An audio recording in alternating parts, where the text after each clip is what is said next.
यह गाथा है गोंडवाना की उस पवित्र भूमि की जहाँ का हर घाटी और जंगल शौर्य और पराक्रम की गवाही देते थे। यह वही भूमि थी जहाँ बेटियां सिर्फ घर की शोभा नहीं थी बल्कि रणभूमि की ध्वजा बनती थी। इसी भूमि से उठी वीरांगना रानी दुर्गावती, जिन्होंने बचपन से ही अदम्य साहस और जज्बे की मिसाल पेश की। दुर्गावती का बचपन बेहद अनोखा था। छोटी उम्र में ही वे शेर और बाघ का शिकार करने लगी। उनके साथ उनकी प्रिय सखी रामचेरी हर कदम पर मौजूद रहती। दोनों जंगलों में निर्भीक घूमती और दुर्गावती अपनी निडरता से सभी को चौंका देती। पिछली वीडियो में मैंने बताया था कि कैसे वे नन्ही आयु में ही शेर और बाघ का शिकार कर लेती और कैसे वह अपने बचपन के मित्र रामचेरी की मदद से दलपति शाह से एक जंगल में मिली। आज वहीं से कहानी को स्टार्ट करता हूँ जहाँ पिछली बार खत्म किया था। अगर आप लोग पिछले वीडियो को नहीं देखे हैं तो ऊपर आई बटन पर क्लिक करके जरूर देखें। तो जब जंगल में दुर्गावती की मुलाकात दलपति शाह से हुई तो वह क्षण मानो उनकी किस्मत में एक नई कहानी लिखने वाला था। दलपति शाह गोंड राजा संग्राम शाह के पुत्र थे। वे दुर्गावती के तेजस्वी व्यक्तित्व से प्रभावित हो गए। वहीं दुर्गावती भी दलपति शाह के कोमल और सच्चे स्वभाव को देखा और उनके प्रति आदर का भाव उनके मन में घर कर गया। भोले बाबा के दर्शन के बाद दुर्गावती ने अपने पिता महाराज कीर्तिदेव सिंह से रामचेरी के माध्यम से अपनी इच्छा प्रकट की। उन्होंने दलपति शाह से विवाह करने की इच्छा जताई। पहले तो महाराज कीर्तिदेव सिंह इस बात से सहमत नहीं हुए। वे अपनी बेटी का विवाह किसी दूसरी जाति के व्यक्ति से करने के पक्ष में नहीं थे, लेकिन दलपति शाह का व्यक्तित्व और उनके पिता संग्राम शाह का विशाल साम्राज्य जिसमें 52 गढ़ शामिल थे और उनका राज्य वर्तमान में मंडला, जबलपुर, नरसिंहपुर, होशंगाबाद, भोपाल, सागर, दमोह और वर्तमान छत्तीसगढ़ के कुछ हिस्सों तक फैला था। ये सब महाराज कीर्तिदेव सिंह को सोचने पर मजबूर कर दिया और आखिरकार महाराज ने दुर्गावती और दलपति शाह के विवाह को स्वीकृति दे दी। तब साल 1542 में दुर्गावती और दलपति शाह का विवाह संपन्न हुआ और इसी के साथ दुर्गावती अब रानी दुर्गावती बन गई। उनका नया जीवन शुरू हो चुका था। 3 साल बाद 1545 में रानी दुर्गावती ने एक पुत्र को जन्म दिया जिसका नाम वीर नारायण रखा गया। रानी दुर्गावती का जीवन अब सिर्फ उनके परिवार तक सीमित नहीं था। गोंड साम्राज्य की रानी बनने के बाद वे पूरे राज्य की माँ, मार्गदर्शक और रक्षक बन चुकी थीं। लेकिन जहाँ साल 1545 में एक और पुत्र प्राप्ति की खुशी हुई तो वहीं एक और दुख की खबर भी आ गई। हुआ ये था कि गोंड राजवंश और चंदेल राजपूतों के मेल ने कई राजनैतिक समीकरण बदल दिए थे। इस मेल ने शेरशाह सूरी को चौंका दिया, जो अपनी सत्ता का विस्तार करते हुए हर किसी को अपने अधीन करना चाहता था। मैं यहाँ बताता चलूं कि शेरशाह सूरी, जिनका असली नाम फरीद खान था, एक कुशल शासक और रणनीतिकार के रूप में इतिहास में दर्ज है। पठान वंश में जन्मे शेरशाह ने बाबर की सेना में एक साधारण सैनिक के रूप में अपने करियर की शुरुआत की थी। अपनी लगन और सूझबूझ के चलते उन्होंने न केवल बाबर का विश्वास जीता बल्कि धीरे धीरे बिहार का राज्यपाल बनते हुए खुद को एक ताकतवर नेता के रूप में स्थापित कर लिया। 1530 में बाबर की मृत्यु के बाद जब हुमायूं दिल्ली की गद्दी पर बैठे,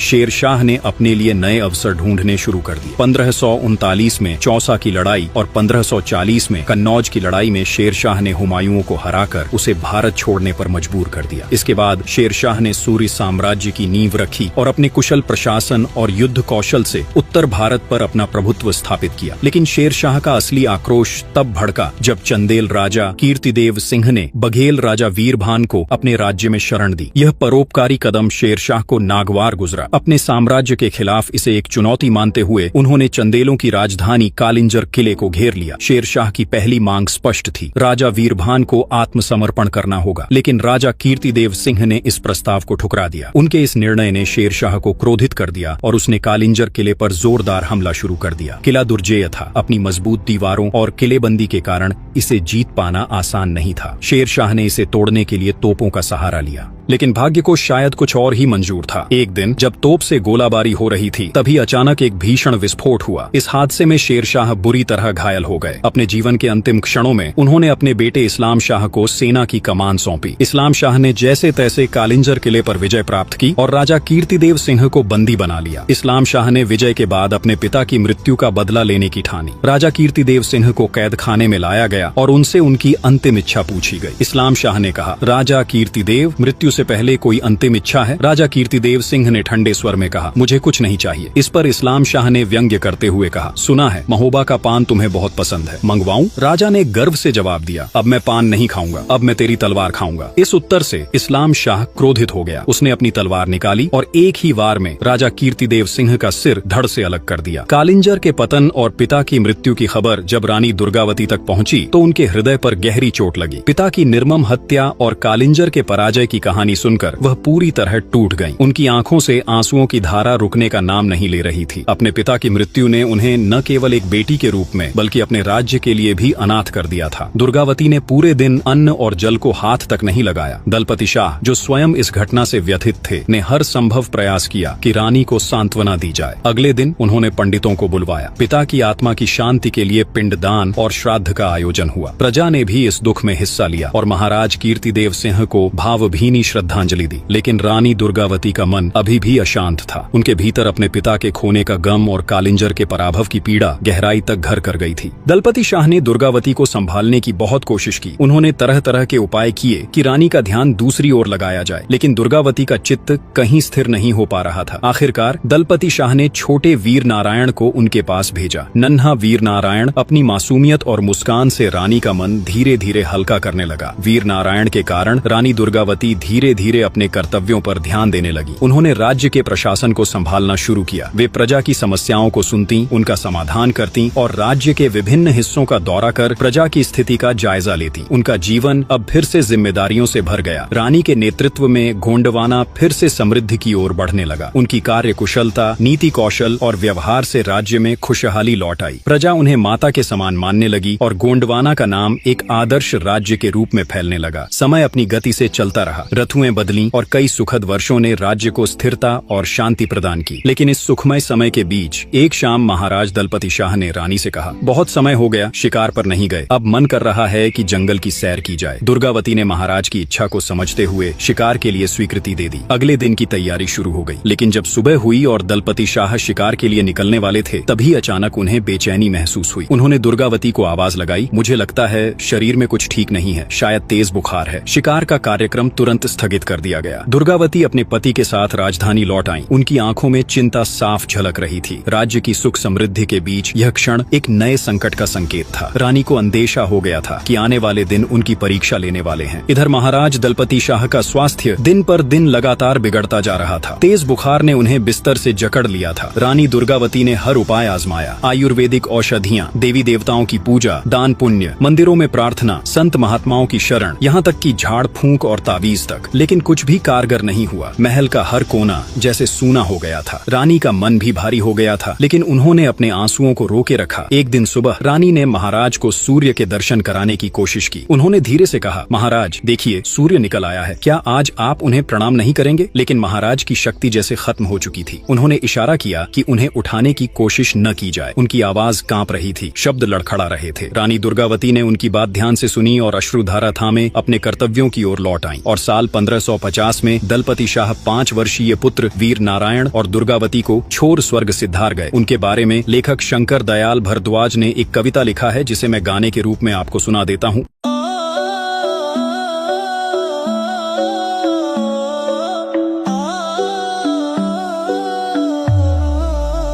छूट रहे थे प्राण पिया, कैसे हर उठी थी रानी, आंखों से बहते अश्रु उठी वाकुल वीरांगना रानी।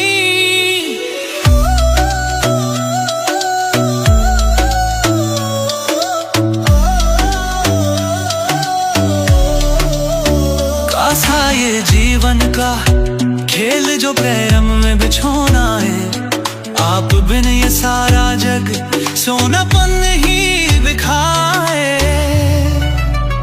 सपने में भी तुम बिखो, दिल को तसल्ली मिल जाए, पर जगते ही सब भ्रम टूटे, फिर से वही तन्हाई छाए। यादें तेरी अभी है मेरे दिल के आंगन में, तुझसे ही थी मेरी सजी बताब जीवन भर रंग में।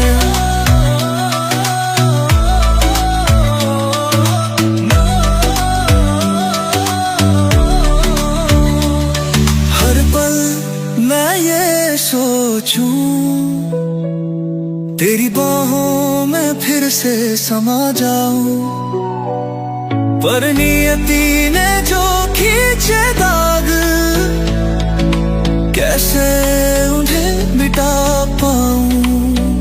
सूना सूना ये आंगन तेरे बिना वीरान लगे, तुम्हारे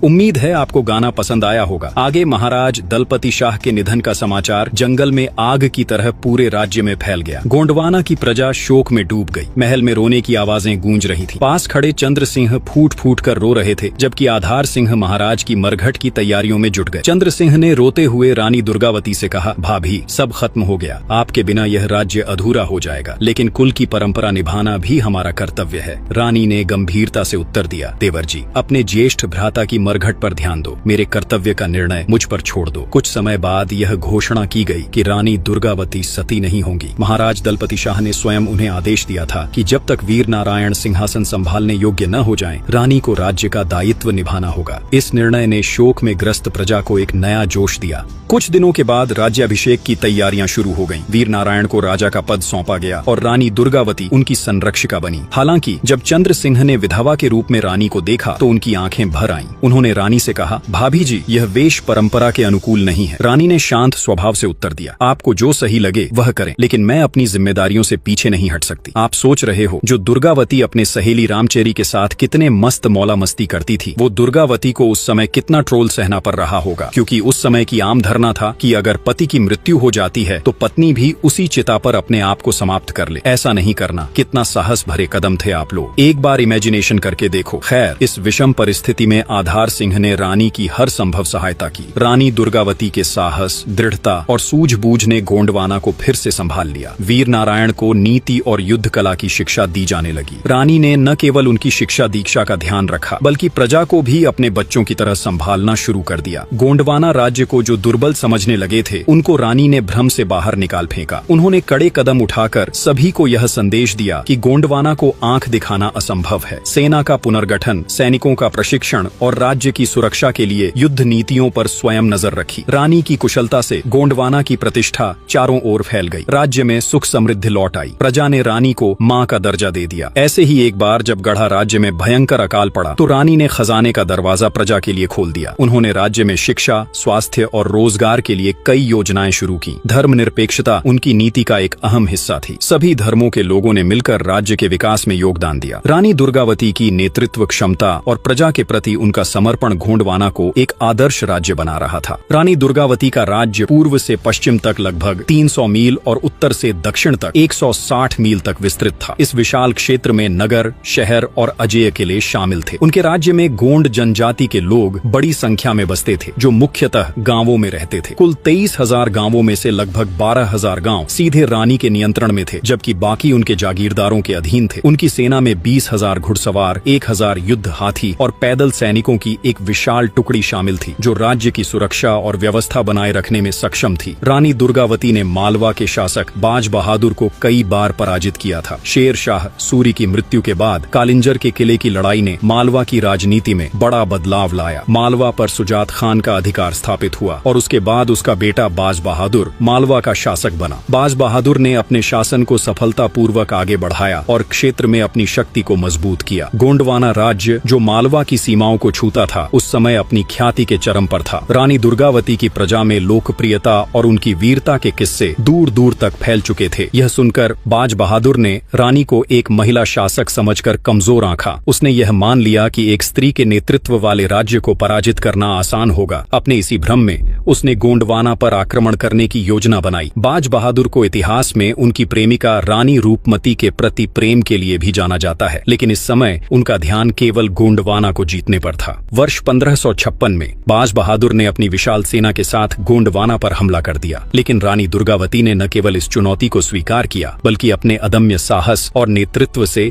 यह सिद्ध कर दिया कि वह एक कुशल योद्धा और रणनीतिकार थी। उनकी सेना ने बाज बहादुर के हमले का डटकर सामना किया। मैदान में रानी के सैनिक शेर की भांति लड़े और बाज बहादुर की सेना को भारी नुकसान उठाना पड़ा। युद्ध का नतीजा रानी दुर्गावती के पक्ष में रहा और बाज बहादुर को पराजय का मुंह देखना पड़ा। इस विजय ने न केवल गोंडवाना राज्य की प्रतिष्ठा को बढ़ाया, बल्कि रानी दुर्गावती की वीरता के किस्से और दूर दूर तक फैल गए। बाज बहादुर, जो गोंडवाना को एक कमजोर राज्य समझ रहा था, अब रानी की शक्ति और रणनीति का लोहा मानने पर विवश हो गया। 1556 से से 57 के बीच बाज बहादुर ने कई बार उनके राज्य पर हमला करने की कोशिश की थी, लेकिन रानी ने अपनी रणनीति और पराक्रम से उन्हें पीछे हटने पर मजबूर कर दिया। अपने राज्य को संगठित और मजबूत बनाने के प्रयास में रानी मुगल साम्राज्य की सीमाओं के और करीब आ गईं। उस समय मुगल सम्राट अकबर अपने साम्राज्य का विस्तार करने की योजना में जुटे थे। 1562 में अकबर ने बाज बहादुर को हराकर मालवा को अपने साम्राज्य में मिला लिया, जिसके कारण रानी दुर्गावती का सीमा बिल्कुल ही मुगल साम्राज्य की सीमाओं के करीब आ गई। इसके मुगल सेनाएं अब धीरे धीरे गढ़ा कटंगा की ओर बढ़ने लगी। इस दौरान कारा मानिकपुर के मुगल सूबेदार असफ खान ने रानी दुर्गावती के साथ व्यापारिक संबंध बनाने का प्रयास किया। उन्होंने कूटनीति के आवरण में जासूस भेजकर रानी की सेना, खजाने और सामरिक स्थिति की जानकारी एकत्र की। कुछ समय बाद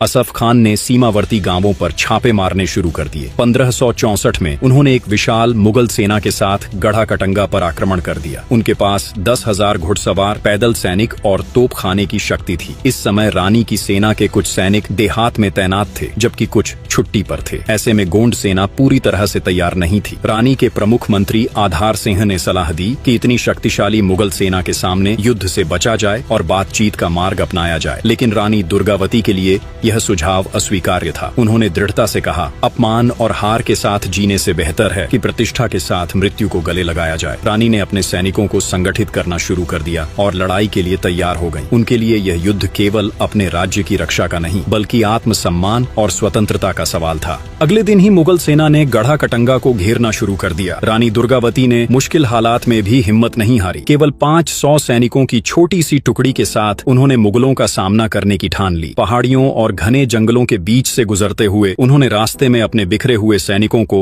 फिर से इकट्ठा करना शुरू किया। इस तरह धीरे धीरे उनका दल बढ़ता गया। चलते चलते रानी नरही नामक गांव में पहुंची। यह स्थान रणनीतिक रूप से बेहद अहम था। एक ओर ऊंची पहाड़ियों से घिरा हुआ और दूसरी ओर नर्मदा और गौर नदियों के बीच बसा हुआ। इस स्थान का मुख्य फायदा यह था कि यहाँ से दुश्मनों का आना जाना बेहद मुश्किल था। रानी ने इस सुरक्षित स्थान पर अपनी सेना के साथ मोर्चा संभाला। असफ खान, जो रानी का ठिकाना खोजने में असफल हो रहा था, आखिरकार नरही का पता लगा ही लिया। जैसे ही रानी को यह समाचार मिला, उन्होंने अपने सेनापतियों की एक बैठक बुलाई। बैठक में उन्होंने कहा, हमें अब छिपकर समय नहीं गंवाना चाहिए। इस धरती का कर्ज हमें लड़कर चुकाना होगा। अगर कोई भी मेरे निर्णय से असहमत हो तो उसे यहाँ से जाने की छूट है। रानी के शब्दों में ऐसा आत्मविश्वास और साहस था कि उनके 3000 सैनिकों ने वहीं डटकर उनके साथ लड़ने का निर्णय किया। सभी के मन में बस एक ही भावना थी, गोंडवाना की रक्षा के लिए प्राणों की आहुति देना। अगले ही दिन मुगल सैनिक घाटी के उन दर्रों पर तैनात हो गए जो नरही तक पहुंचने का रास्ता थे। यह देखकर रानी के प्रमुख युद्ध हाथी दल के सेनापति अर्जुन दास ने मोर्चा संभाल लिया। दर्रे की रक्षा करते हुए अर्जुन दास शहीद हो गए। जैसे ही रानी ने यह खबर सुनी, वे खुद युद्ध क्षेत्र में पहुंच गईं। उस दिन रानी की रणनीति ने दुश्मन को चौंका दिया। उन्होंने अपने सैनिकों को आदेश दिया कि वे धीरे धीरे पीछे हटते जाएं, जिससे मुगल सैनिक दर्रे में भीतर तक आ सकें। जैसे ही दुश्मन अंदर आए, रानी ने अपनी सेना को चारों ओर से घेरकर हमला करने का आदेश दिया। उनकी छोटी सी सेना ने मुगलों को बुरी तरह हराया। दिन के अंत तक 300 मुगल सैनिक मारे गए और बाकी बचे सैनिक मैदान छोड़कर भागने को मजबूर हो गए। उस रात रानी ने एक युद्ध परिषद की बैठक बुलाई। उन्होंने अपने सेनापतियों के सामने रात में मुगलों पर हमला करने का प्रस्ताव रखा। उनका तर्क था कि इस कदम से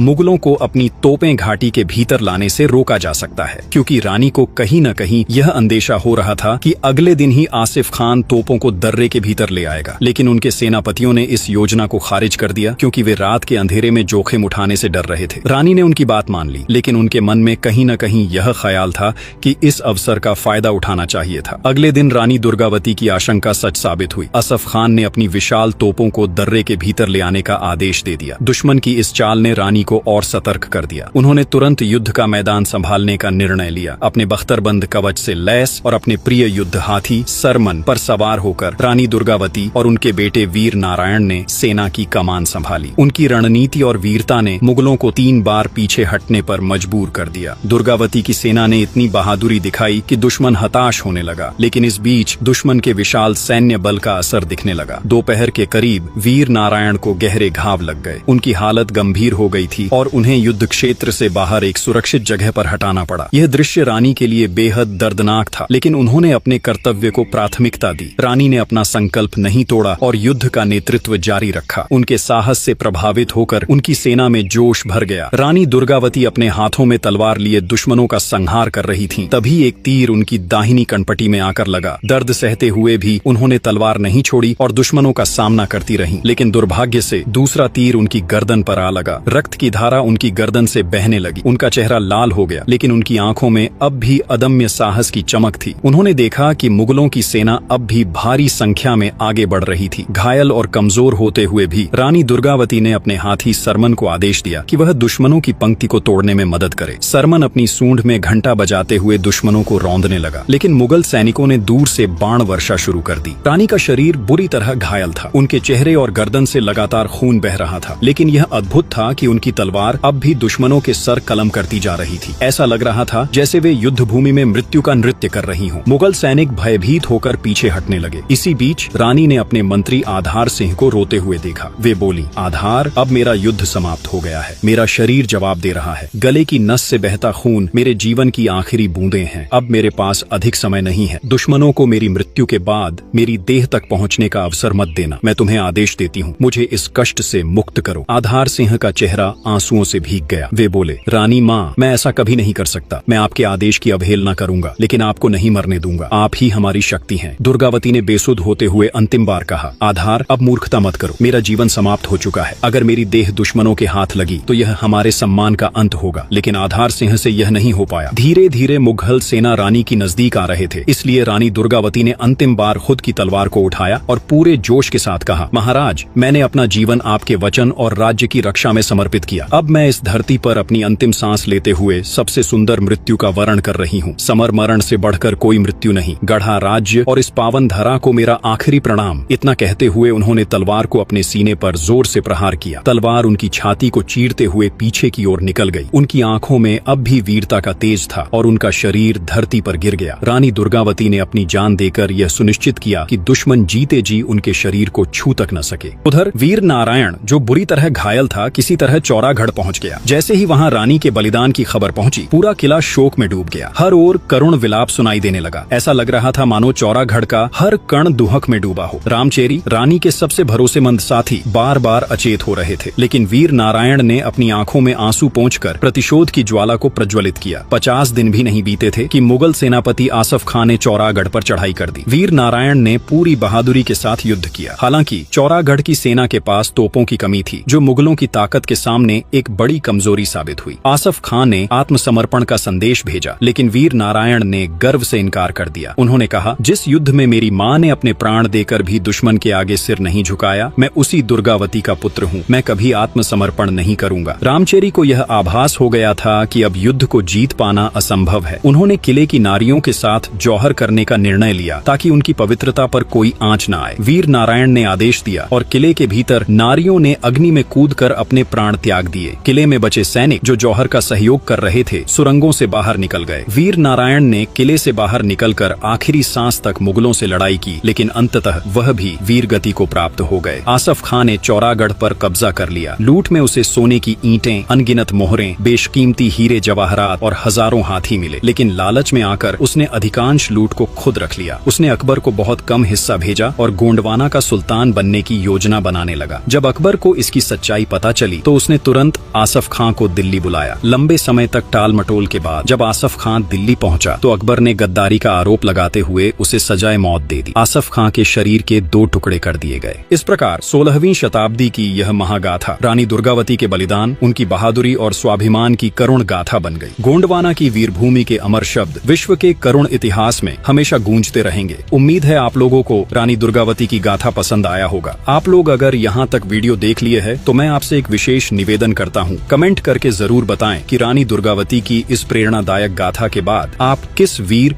या वीरांगना की कहानी सुनना चाहेंगे। और यदि आप बुंदेलखंड के अमर योद्धाओं आल्हा उदल की गाथा सुनना चाहते हैं तो स्क्रीन पर दिख रहे वीडियो पर जरूर क्लिक करें। वीडियो देखने के लिए आपका बहुत बहुत धन्यवाद। अगले शनिवार के दिन फिर मिलेंगे एक और ऐतिहासिक गाथा के साथ। तब तक आप अपना ख्याल रखिए।